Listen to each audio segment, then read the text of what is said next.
Les jeunes ne sont pas vraiment inclus dans la politique de paix et de sécurité de la Côte d'Ivoire parce qu'ils ne sont pas vraiment impliqués dans les différentes actions, dans les prises de décision. Les jeunes sont plus instrumentalisés, plus utilisés comme du bétail électoral pendant les élections. Quand on part dans la communauté, les gens trouvent que nous sommes trop jeunes pour intervenir dans les questions de cohésion sociale.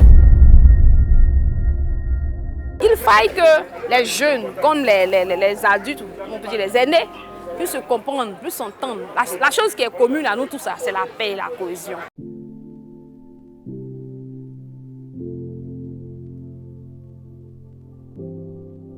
Le projet YPS en pratique, auto-analyse et renforcement des capacités des jeunes leaders est un projet implémenté par Indigo Côte d'Ivoire et son partenaire Interpis, financé par le PBF.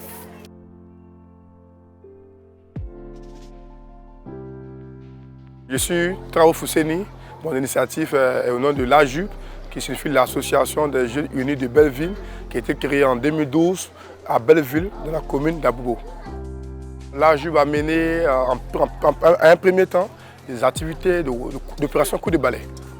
L'opération coup de balai qui a permis de pouvoir réunir tous les fils de la communauté, voilà, parce que le quartier n'est pas vraiment propre, comme on le voit ici tous.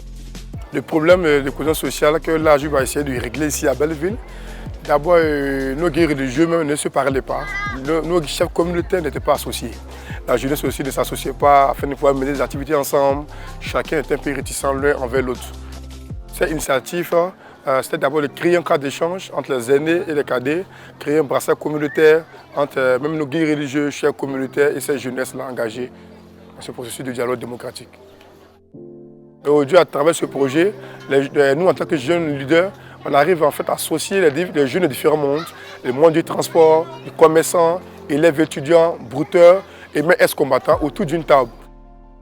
Ce projet nous a permis de pouvoir se parler entre nous, ce projet nous a permis de pouvoir associer les autres membres de différentes communautés.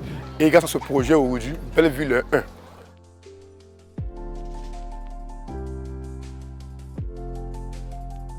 Je suis Diomandé Mariama. Mon initiative, c'est la JUD, ce qui signifie Jeunesse Unie pour le Développement. Nous avons monté un projet qu'on appelait Brassage communautaire Doucouré Yaosei. Il s'agit en fait de trouver un lien pour que les habitants du quartier Doucouré et Yaosei puissent vider leur sac par rapport à tout ce qui s'est passé lors des précédentes crises. Nous avons eu à faire des séances de discussion communautaire et pendant ces discussions-là, les gens ont eu à extérioriser tout ce qu'ils avaient comme ressenti. Ensuite, ensemble, nous avons trouvé des solutions par rapport aux problèmes qui ont été posés. Je veux sortir de mon quartier, rentrer dans mon quartier sans avoir la peur au ventre. Et c'est en venant dans ce genre de coin-là, pour parler de cohésion sociale, que j'arrive un peu à connaître les autres. En fait, chacun arrive à se dégager un peu de son mal. Chacun arrive à s'exprimer, à dire ce qu'il ressent vraiment, ce qui s'est passé chez lui. Et c'est en fonction de ça aussi qu'on peut résoudre le problème.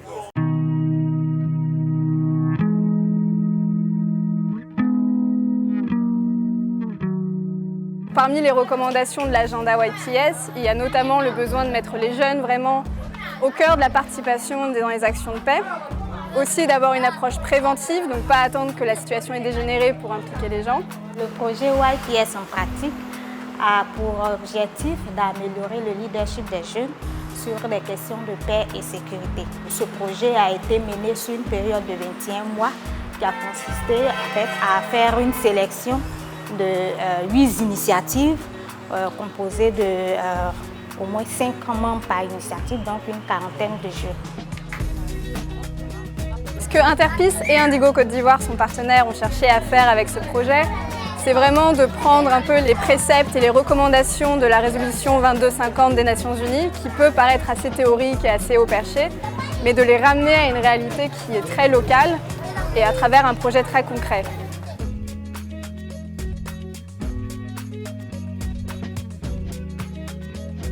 Ces jeunes ont bénéficié de plusieurs formations, dont des formations à la méthodologie de la recherche-action participative. Ils ont également été accompagnés à la mise en œuvre de plans d'action. Nous travaillons déjà dans nos communautés. Mais la manière dont ce projet est venu, c'est-à-dire la méthodologie même de ce projet, nous ne l'appliquions pas avant. Ils nous ont appris plusieurs choses, comment on fait la cartographie, ils nous ont appris aussi la méthode d'écoute aussi, comment aller vers les gens. Ils nous ont appris aussi à être des personnes qui peuvent écouter les gens et ne pas prendre le parti. Avec ce projet, on a pu donner des postes de responsabilité à certaines femmes. Moi, par exemple, j'ai eu à faciliter des focus group. Ça m'a permis en fait d'avoir confiance en moi. Pendant tout ce processus, il y a eu 7 mentors qui nous ont accompagnés en tant que jeunes. Et le but en fait de l'accompagnement des mentors, c'était de créer le pont entre nous jeunes d'initiative et les aînés sociaux. Et aussi dans le but de faciliter l'accès à certaines sphères décisionnelles. Il y a les aînés sociaux qui pensaient que peut-être nos jeunes qui ont été formés par Indigo venaient pour prendre leur place. Il a fallu que nous partions vers ces personnes-là pour leur dire non. Le jeune, il va, il apporte des initiatives, il apporte quelque chose dans la communauté là. Un mécanisme participatif, technique et financier a été mis en place, constituant en fait de représentants de chaque initiative. L'idée c'était d'accompagner les différentes initiatives dans la mise en œuvre de leur plan d'action. Ces 40 jeunes de ces 8 initiatives, ils ont eu vraiment leur capacité, on va dire, en gestion et conception stratégique de projets qui ont été renforcées. Ils ont commencé à mettre en place ces actions avec déjà des résultats vraiment impressionnants pour leur communauté. La prochaine étape, maintenant que notre projet se termine, c'est qu'ils continuent d'être accompagnés par les acteurs et décideurs dans leur communauté, mais aussi au niveau national et international. Je pense que l'ensemble des décideurs, à travers les outils qui sont présentés, pourront davantage impliquer plus de jeunes dans des initiatives de sécurité, de paix et de cohésion sociale en Côte d'Ivoire. Leur projet est assez bien structuré. Donc la mairie a quand même un certain nombre d'initiatives pour les aider à mieux évoluer en les accompagnant. Le pont entre nous les décideurs, c'est déjà bon. Parce qu'ils ont commencé à nous considérer. Car c'est Interpis et Indigo, sinon seul, c'était un peu difficile.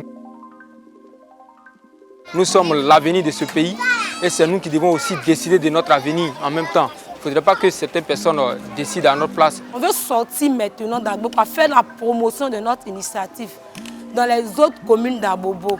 Sensibiliser les jeunes filles sur les questions de paix et de cohésion. On peut être jeune, on peut être travailleur et être ambassadeur de paix dans sa communauté et même en dehors de sa communauté. Nous, en tant que jeunes, c'est notre rôle et l'avenir du pays repose sur cette jeunesse-là.